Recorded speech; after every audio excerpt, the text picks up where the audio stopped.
Un mobile se déplace le long de l'axe des X et la figure ci-dessous donne la position en mètres en fonction du temps qui est exprimé en secondes. Ici, on se retrouve donc avec un graphique temporel et donc on peut utiliser la pente de ce graphique, delta des ordonnées, c'est-à-dire delta de la position, sur delta des abscisses, c'est-à-dire delta du temps.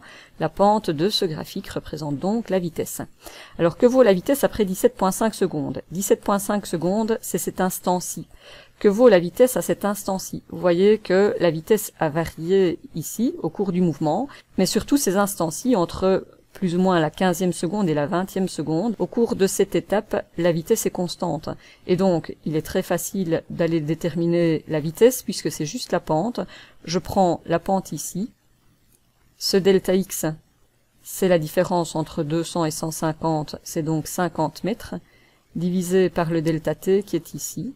Donc ceci, c'est le delta x, divisé par le delta t qui est ici, équivaut la différence entre 20 et 17,5 secondes, c'est-à-dire 2,5 secondes.